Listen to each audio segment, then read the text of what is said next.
welcome to my channel. I know everybody is seeing the location is kind of different, but it was drizzling a bit and I just said, you know, I'm still not going to give up. We still have to continue by what we're supposed to do. So today we're going to talk about AFCFTA,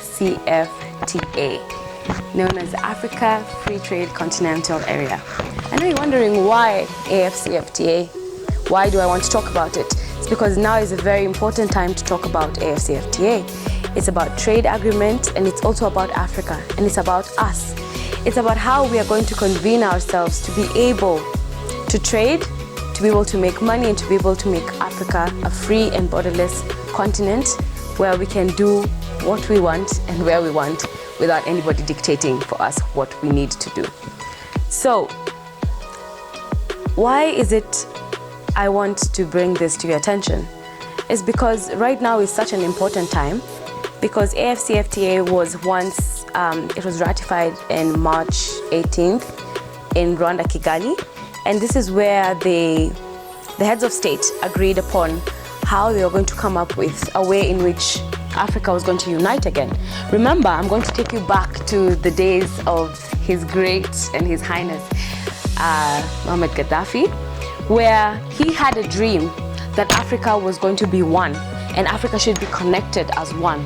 And by this, he was trying to say that Africa should be able to trade on its own. And not just that alone, but Africa should be able to also have its own African United Bank, where we will be trading in gold, where we could actually trade, we could trade in our resources, things that the whole world doesn't even have. We could trade in diamonds, but he specifically said that we should trade in gold because we all know gold is much higher than the paper. So with that being said, rest his soul, and I feel like we should also give him a moment of silence because this dream is coming to pass, and I'm going to give it maybe a moment of silence for 1 minute.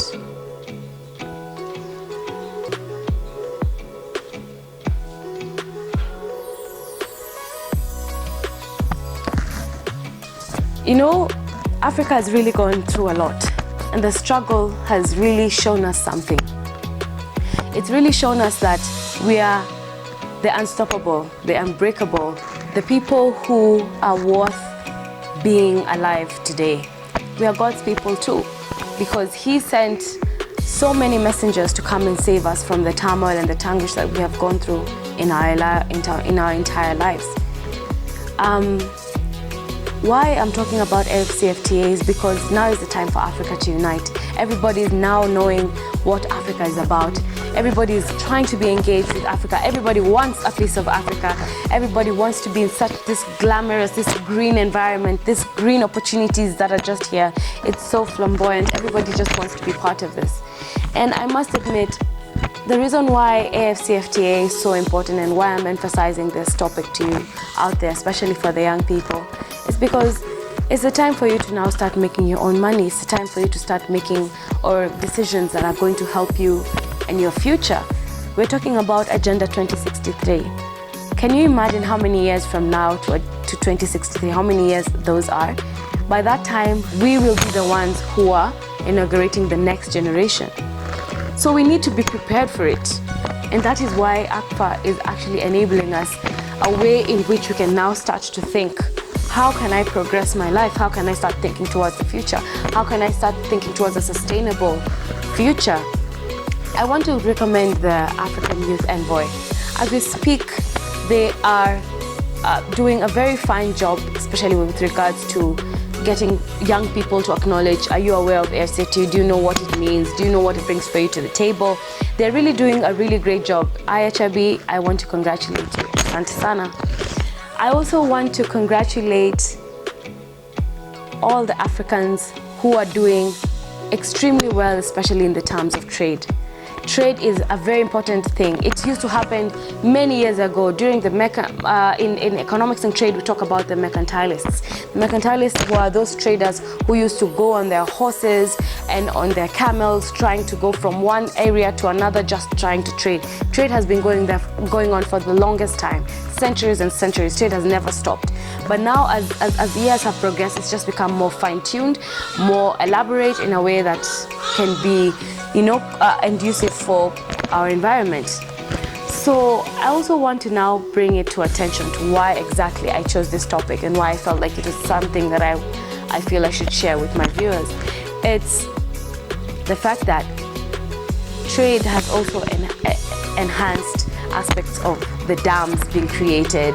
It's also enhanced aspects of technology, futurism, all these things that are bringing that bring ourselves to feel so enticed by the moment. And right now, as we speak, Ethiopia is going through a very hard time. I feel like we should also give them a moment of silence, because they are the ones that hold the African Union. They deserve it, and they need to be stable, because we all know that as we speak, Ethiopia is the only non-colonized country in the whole of Africa, and we look up to them the most. His Emperor Haile Selassie, all hail and praise him wherever he is, God rest his soul.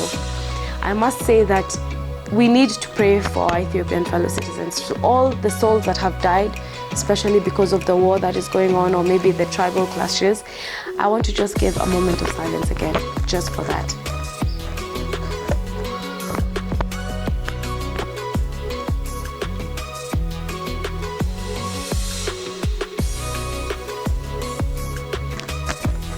It's very sad that we have to go through such kind of things, especially now when we're trying to restructure and reform Africa. But I always say the struggle is never there if you actually don't feel the pinch. You have to feel the pinch for you to know that the future has something better to come. You always don't give up. The more struggles that you have, that's when you know there's more light ahead. Don't give up. Anybody out there, I just want you to encourage you, don't give up. Ethiopia is going through the hardest time, but beyond this hard time, they're about to build the biggest, the largest hydro-powered dam in the whole of Africa. This is going to be bars that have been set. And it's not just going to benefit Ethiopia. They're going to benefit the whole of Africa as a whole. They're going to sell this energy to everybody, or to all the neighboring countries, Somalia, Kenya, South Sudan. I mean, everybody is going to benefit from this dam. So wherever you are, I want you guys to understand that Africa now, it's where we're supposed to be. You need to be advanced with your neighbors. You need to know what's going on with your neighbors. You need to understand what exactly is bringing us together. Africa is a very, very sensitive area and a very sensitive continent. But as we speak, we are really proving to be one of the best. Can you imagine Kenya having been the first black country to win the United Nations Security Council? We are also now about to sign an agreement that is about to help the whole of the continent. We are really moving, and I must admit, I'm very proud that I'm part of this movement, and I'm part of the young people who are progressing to make this world a better place. So wherever you are out there, take your teacup and cheers to this. Cheers to Africa, cheers to the better place, and cheers to what is to come. Asante sana, thank you so much.